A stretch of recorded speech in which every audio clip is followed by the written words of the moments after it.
네, 오늘의 정치권 소식 국민의힘 조혜진 의원 그리고 고영인 더불어민주당 의원 두 분과 함께하겠습니다. 안녕하세요. 네, 반갑습니다. 네, 어서 오세요. 네, 선관위 간부들의 자녀 채용 특혜 의혹 점점 확산되고 있습니다. 그동안 이제 중앙선관위 자체가 헌법상의 독립기관이라고 해서 좀 가려졌었던 부분들, 감시와 견제를 덜 받았던 그런 부분들이 지금 계속 드러나는 것 같은데 현재까지 드러난 의심 사례가 일단 11건. 문제는 이게 다가 아닐 수 있다는 것 같습니다. 권익위원회가 전수조사에 이제 착수하겠다고 얘기는 했는데 지금 어떻게 보고 계신지요? 선관위가 당초에 그 헌법기관으로 출발할 때는 단순 선거관리 기구였는데 네.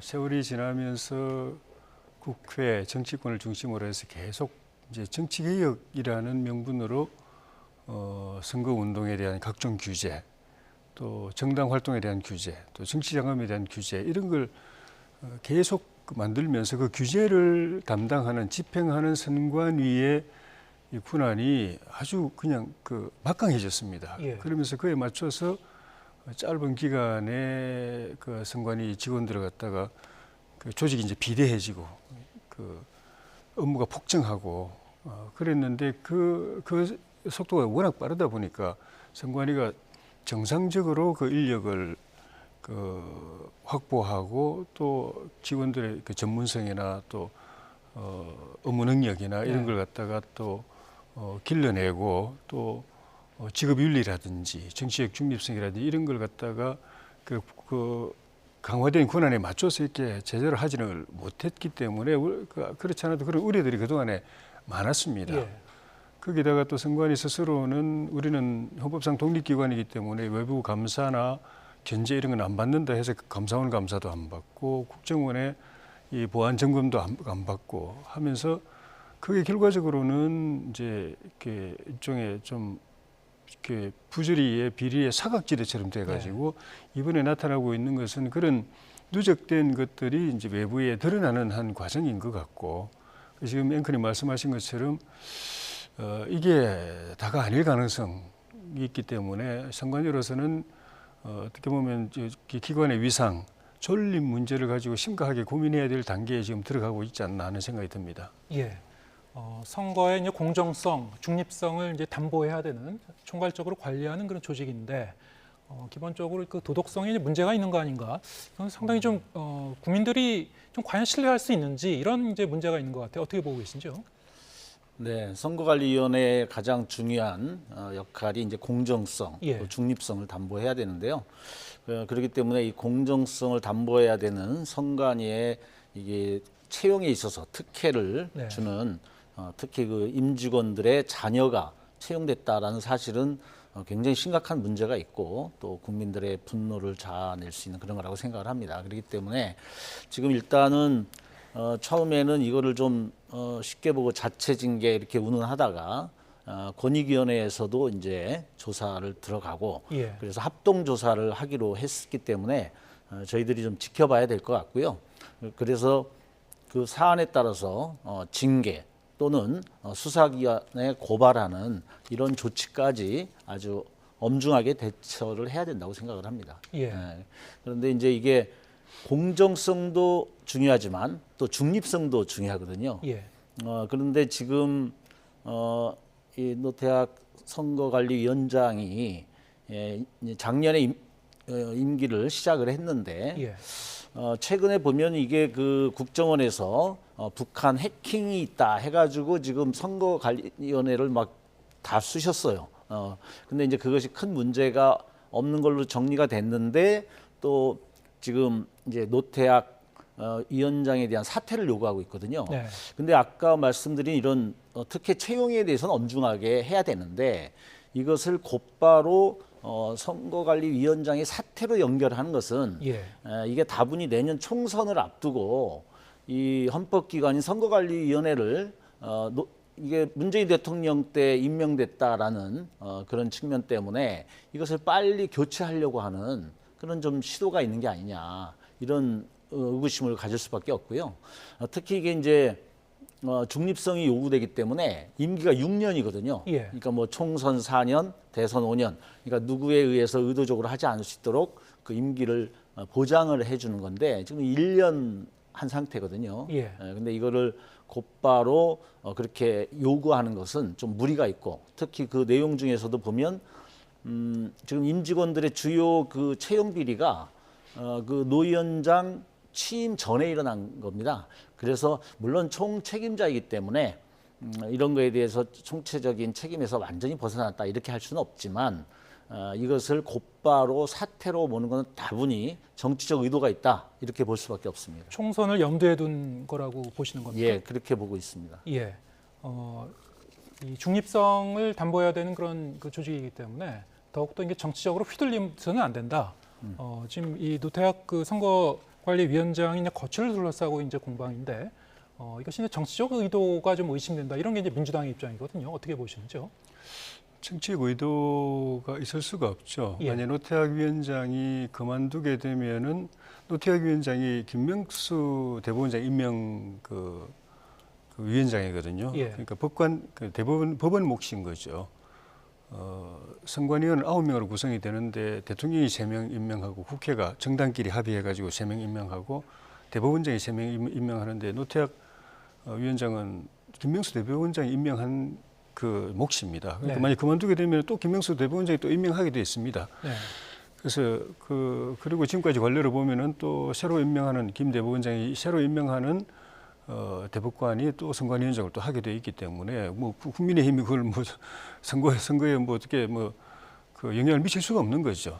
근데 개인적으로는 제가 이제 노태학 위원장에 대해서 조금 안타까운 생각이 드는 게 제가 알기로는 상당히 좀 합리적이고 바른 분이었고 예. 또 김명수 대법원장이 임명했지만 정치적으로 이렇게 편향된 분은 아니었고 그런데 문제는 어쨌든 이 선관위의 그 포괄적인 책임자거든요. 예. 일이 생기면은 정치적인 책임이나 또 행정적인 책임이나 법적인 책임 최종적으로 본인에게 갈 수밖에 없습니다. 본인이 이제 비상근이잖아요. 상임위원은 그 위원장은 비상임이고 상임위원하고 사무총장, 사무차장 이 체계가 결국은 다 하게 돼 있는데 그래서 몰랐을 수도 있다고 봅니다. 그렇지만 그 때문에 나는 책임이 없다고 말할 수 없는 자리거든요. 네. 그래서 좀 전에 말씀드렸지만 이게 이걸로 끝나지 않고 더 나오고 또 우리가 선관위의 신뢰를 이렇게 결정적으로 떨어뜨리는 일까지 생길 수가 있고 그럼 그 과정에서 계속 위원장은 상처를 받을 거고 공격을 받고 책임 공세에 시달리고 상처를 받을 건데 이분이 선관위원장이 주업이 아니거든요. 대법관으로서 주업이고 선관위원장 그만두더라도 대법관으로서는 계속 임무를 수행해야 되는데 이 과정에서 계속 저렇게 비판받고 공격받고 상처를 입고 문책을 당하게 되었을 때 대법관으로서 제대로 할 수 있을까 하는 그런 염려가 들어서 본인은 어떻게 생각할지 모르겠지만은 어떻게 책임져야 될지 고민을 할 필요가 있다고 봅니다. 네. 뭐 내일도 이제 선관위 차원의 어떤 발표가 있을 걸로 지금 예상이 됩니다만 좀 더 추이를 지켜봐야 되겠는데요. 지금 말씀하신 대로 중앙선거관리위원장 굉장히 막중한 자리인데 예. 비상근입니다. 예. 대법관이 이제 겸직을 하고 있기 때문에 바로 그 문제 때문에 이게 일종의 이제 관행처럼 계속 그냥 지켜져 온 그런 관례라고도 할 수 있는데 그렇다면 과연 여기 이 막중한 자리에 전념을 할 수 있을 것인가? 그리고 이러한 이 특혜 채용이 내부적인 관행처럼 몰래 이루어졌다면 이런 것을 또 꼼꼼하게 따져보고 이런 것을 제대로 관리할 수 있었을 것인가? 이 기관장으로서 이것을 다 속속들이 알고 있었을 것인가? 좀 의문시 된단 말이죠. 예. 관행이라고 하더라도 좀 스스로 할 필요가 있다고 보십니까? 예. 아시는 것처럼 우리가 이게 독임제 장관 말고 예. 합의제 위원회 체제가 여러 개가 있거든요. 그중에 방통위도 있고 권익위도 있고 한데 여기는 위원장이 상근입니다. 네. 그리고 위원들도 상근, 거의 이제 상근에 가깝고 또 부위원장들 있는 데도 있고 그 권익위 같은 경우는 부위원장이 3명인가 4명인가 있습니다. 예. 그러니까 이분들이 실제적으로 그 기관을 책임지고 그 정책을 결정하고 또 인사를 하고 또 통솔을 합니다. 그런데 이보다 훨씬 더 중요한 헌법기관인 선관위가 실질적인 그 최고 지도부가 비상근이라는 것이 이런 파행을 가져온 그 원인 중 하나가 됐다고 볼 수도 있는 겁니다. 예. 좀 전에 말씀드린 것처럼 짧은 기간 안에 선관위 권한이 엄청 비대해졌는데 예. 조직도 비대해지고 막강 권력기관이 됐는데 그걸 직접적으로 책임지고 끌고 가야 될 위상을 제대로 정립하고 제대로 일하도록 해야 될 위원장과 또 위원들이 대부분 다 비상임이고 상임위원이 딱 한 명 있고 예. 그 밑에 사무총장, 차장들이 사실상 다 하는 이 체제는 여기 이제는 수술을 해야 된다. 예. 그러니까 책임 소재가 없어져 버렸잖아요. 예. 분명히 본인이 책임이 있는데 책임지는 지금 입장이 아직도 안 나오고 있지 않습니까? 네. 그래서 저는 이번 기회에 다른 이보다 훨씬 더 격이 낮은 그 기관들도 위원장과 위원들이 거의 상근하면서 실질적으로 책임지고 끌고 나가고 있는데 지금 이렇게 중요한 헌법기관인 선관위는 당연히 상임위원이나 사무총장, 차장들한테 맡길 게 아니고 예. 위원장과 위원들을 이제는 국회가 추천하든 대통령이 임명하든 또 대법원장이 임명하든 상근할 수 있는 사람들로 임명하고 예. 그중에 당연히 또 그 위원장은 당연히 또 상근할 수 있는 분들로 하고 전원이 못하면은 지금보다는 훨씬 더 지금 상임위원이 한 명으로 알고 있는데 지금보다는 훨씬 더 많은 사람들을 상근할 수 있게 그렇게 추천 자체를 그렇게 해야 된다고. 상근할 수 없는 사람을 추천해놓고 책임 맡기는 것도 사실 모호하거든요. 네. 이번 일을 계기로 어떻게 근본적으로 체질과 구조를 이제 바꿔볼 것인가 어떻게 보시는지요?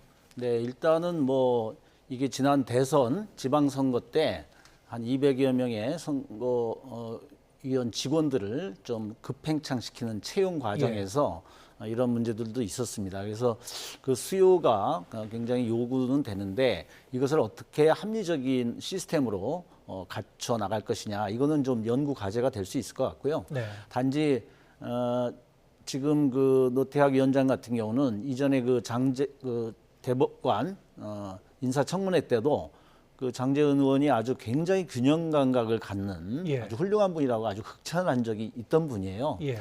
그래서 지금 대법관을 하면서 비상근으로 그동안은 가능하다라고 우리가 봐왔던 것이고 그리고 대법관 임기가 지금 3년입니다. 예. 그래서 이제 임기가 5년이 남아있는 상태이기 때문에 또 대법관을 마치고도 할 수가 있는 거고 그래서 지금 전수조사를 하기로 했으니까 네. 이 조사의 결과에 따라서 어떠한 이 내부의 시스템을 뭐 상근, 비상근이라든가 이런 것들은 뭐 합리적인 조정은 해 나갈 수 있는데 문제는 이러한 전반적인 것들에 대한 평가와 분석 이전에 계속 집요하게 지금 국정원부터 시작해가지고 지금 여당이 이 노태학 위원장을 타깃으로 해가지고 사퇴를 전제로 계속 공격을 하고 있다는 게 상당히 문제가 있는 거고요. 네. 그래서 이 부분에 대해서는 선거를 앞둔 그런 정치적 의도를 거둬야만 앞으로 합리적인 토론을 통한 대안 마련이 가능할 것이다 이렇게 보고 있습니다. 네.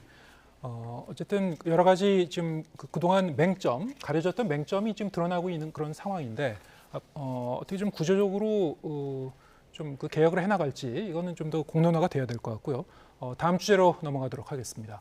오늘 윤석열 대통령이 한성혁 방통위원장의 이 면직안에 대해서 이제 재가를 했습니다.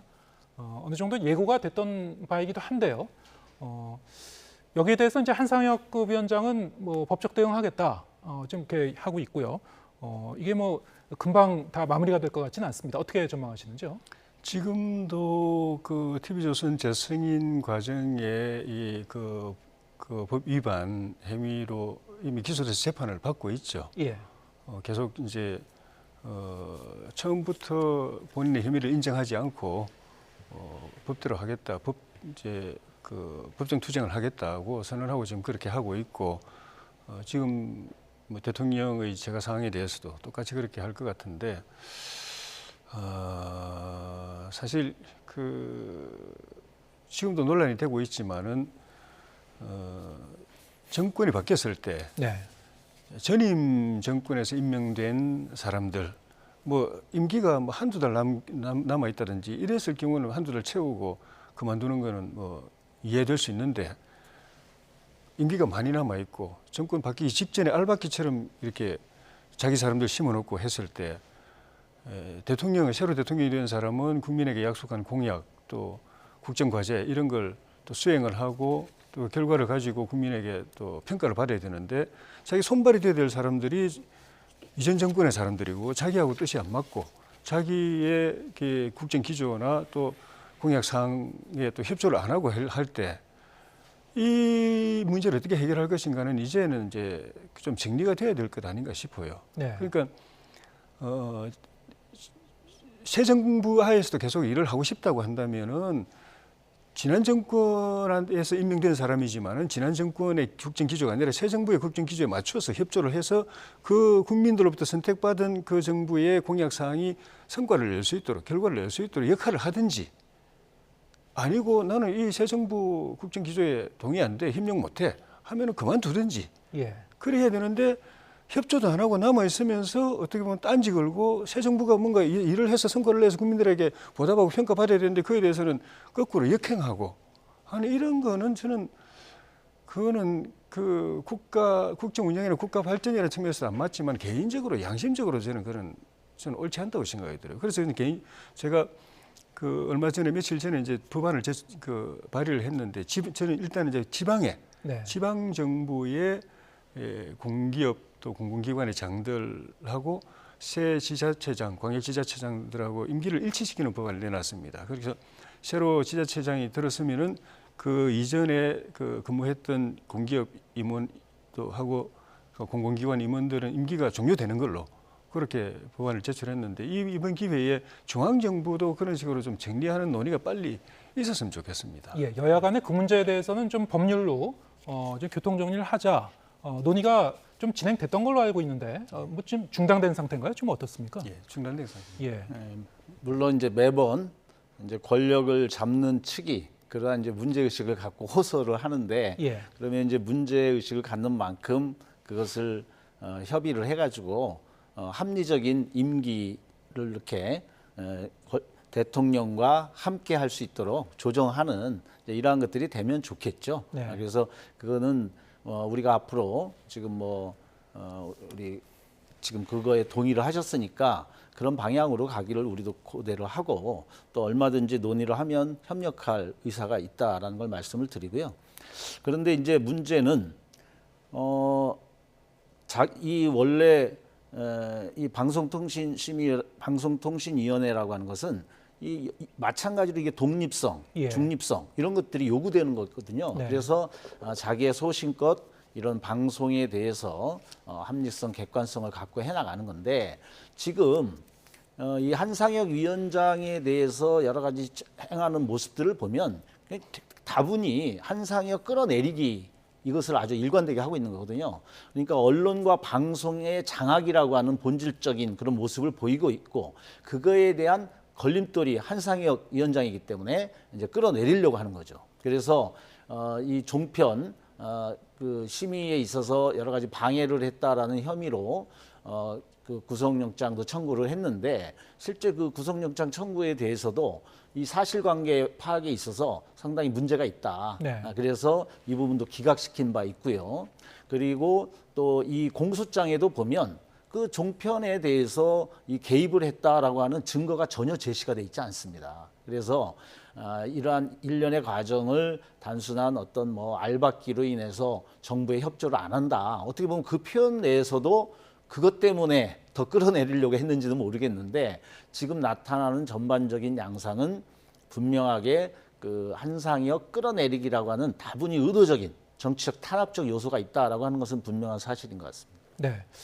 사실 이제 임기는 좀 남아 있기 때문에 정무직 그 공무원의 임기는 이게 보장하는 것이 원칙적으로 맞지 않느냐, 뭐 이런 게 이제 민주당 쪽의 시각이기도 하고 여기에 대해서 국민의힘은 어떤 입장이십니까? 민주당 원래 그런 입장이 아니었죠. 예.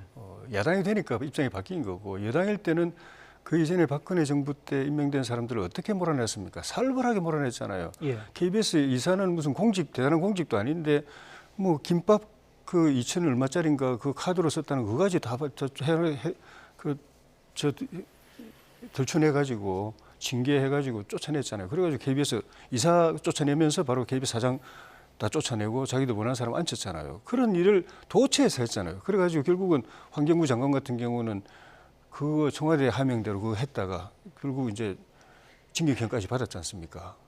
그래 놓고는 이제 그 정부 바뀌니까 임기시켜줘야 되지 않냐 이런 말을 하니까 그래서 저는 우리는 최소한 그런 식으로 말바뀌는 하기 싫다. 예. 최소한 법적으로 이건 정리를 하자. 예. 그 여야 할 것 없이 예. 그런 식으로 막 그 내로남불을 하고 말바꾸기 하고 하지 말고 법으로 정리해서 정권이 바뀌면은 그 산하기관 공기업, 공공기관, 단체장들은 새 정부하고 임기를 같이 하는 거예요. 지난 정부하고 임기를 같이 하고 새 정부 새 사람들하고 임기를 시작하도록 만들자 하고 이제 제가 우리 이제 국회에서 논의가 됐었고 저는 일단 지방 정부부터 그걸 하자라고 법안을 발의를 했죠. 알겠습니다.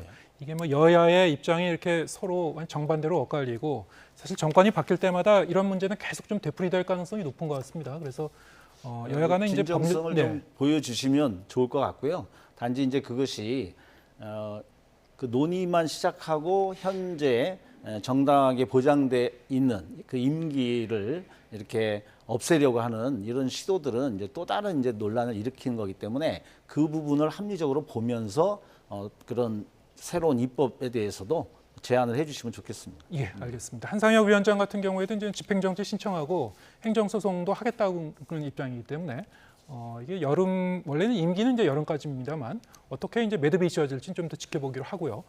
오늘 이제 간호법 개정안이 본회의 재표결에서 결국 이제 부결이 됐습니다. 이거 역시 뭐 어느 정도 예상됐던 바이긴 합니다만 문제는 6월 임시국회에서 이런 쟁점 법안들이 줄줄이 대기하고 있기 때문에 이렇게 되면 여야가 계속 이런 식으로 대치해 갈 것인가 어떻게 좀 풀어야 될 것 같습니까? 지난주에도 본회의 때 예. 우리가 법안 처리를 했는데 여야 합의로 한 90건을 처리를 했습니다. 예. 그거는 여야 합의 처리이기 때문에 가능한 겁니다. 민주당 안이 있고 우리 당 안이 있지만 서로 절충해가지고 조금씩 양보하거나 또 타협해가지고 합의안을 만들어내서 대개 이제 위원회 대안이라는 이름으로 이 당 안도 있고 이 당 안도 있지만 어느 한 당을 배제하고 어느 한 당 안을 통과시키는 게 아니라 절충해서 합의안을 만들어서 했기 때문에 본회의 한 3시간 동안 90건을 우리가 통과를 시킬 수가 있었습니다. 그게 국회법의 정신입니다. 그래서 국회법 정신은 의석 숫자 가지고 어느 한 당 숫자 적은 당 안을 폐기하고 숫자 많은 당 안을 일방적으로 하지 마라. 절충해서 합의안을 만들어라는 그것이 국회법 정신이고 그 정신에 맞게 입법을 추진해야 되는 것이고 그다음에는 이해관계에 있는 많은 국민들 간에 이 동의가 돼야 됩니다. 합의가 돼야 됩니다. 그러니까 간호법처럼 명백하게 찬성하는 그룹이 있고 절대적으로 반대하는 더 많은 그룹들이 있는데 이쪽 손만 들어준다는 거 그거 안 된다는 게 입법의 정신이거든요. 기본이고 그러면서 또 지켜보는 국민들도 또 동의가 돼야 됩니다. 국민들은 예를 들면 세금을 내서 그걸 해결해 줘야 된다든지 하는 또 당사자이지 제3자가 아니거든요. 그래서 직접 이해관계는 없지만 세금으로 그걸 책임져야 되는 다수 국민들도 또 동의가 돼야 되는 이 원칙을 가지고 해야 되는데 민주당이 지금 하고 있는 거는 이 원칙에서 다 벗어나는 거예요. 오로지 내년 선거 때 어떻게 도움 될까? 이 사람들 손 들어주면 이 사람들 표는 내 표. 그리고 우리가 이렇게 추진하면 나머지 사람들도 우리가 민주당이 힘이 있다는 걸 알고서는 이쪽으로 뭘 하려면 이제 이쪽으로 줄 서게 될 거야 하는 그런 계산. 그리고 그걸 대통령이 거부하면 거부했다고 계속 공격해서 내년 선거 때 써먹을 거. 이런 계산으로 하니까 법은 아무리 만들어도 통과는 안 되고 시행은 안 되고 시행이 돼야 뭐 어느 한쪽이라도 좀 덕을 볼 텐데 시행은 안 되고 국민들은 분열하고 갈라지고 국회는 욕 듣고 이런 입법을 지금 안 했으면 좋겠어요. 네, 이른바 이제 거부권 전국으로 계속 진행이 되는 거 아닌가 이런 얘기까지 나오면서 국민의힘 입장에서는 지금 조혜진 의원님께서 이제 말씀하신 뭐 그런 내용인데 결국 이게 민주당이 일방적으로 계속 입법 독주를 해서 이런 거를 이제 어떻게 보면 이제 유도하고 있는 것이 아닌가. 정치적 셈법에서 이런 게 이제 국민의힘의 시각인 것 같습니까? 어떻게 보시는지요? 네, 저는 오히려 좀 적반하장이다 이런 느낌인데요. 지금 거부권을 계속 대통령이 이렇게 시행을 하게 되면 이것은 결국은 이제 입법권을 무시하는 거고 그 입법권을 무시한다라는 것은 결국은 국민을 무시하는 겁니다.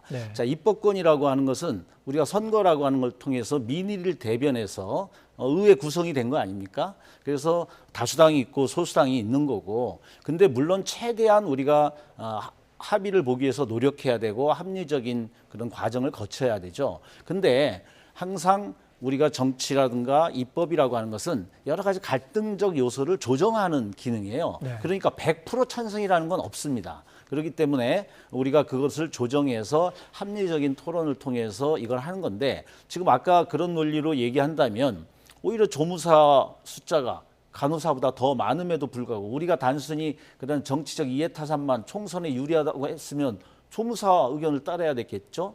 그렇지만 저희들이 간호사들이 이번에 간호법을 주도했을 때 이것이 기존의 의료법에서 가졌던 그 불합리성 그리고 의사들과의 관계 이런 속에서 불법을 합법화시키고 그다음에 시대의 흐름에 따라서 이제는 노인들에 대한 돌봄 수요가 높아지는 상태에서 지역 돌봄사에서 간호사들의 역할 이러한 것들을 합리적으로 얘기를 한 거고요. 그리고 그것을 조무사라든가 다른 직역 간에는 이제 기존의 일정 문제는 해결됐지만 또 다른 이해에 상충되는 부분이 있어요. 그렇지만 이것 때문에 못한다? 그것은 우리의 기능을 포기하는 거죠. 그래서 우리가 입법에 있어서 다수당의 역할이 있는 거기 때문에 우리가 그것을 뭐 물리력으로 강제로 한 것도 아니고 합법적 절차를 다 밟았고 그럼에도 불구하고 한 것은 민의를 저버리는 행위고 오히려 이제 이런 과정에서 정치적 의도를 거대 야당이 입법 독주를 한다. 그래서 발목을 잡는다.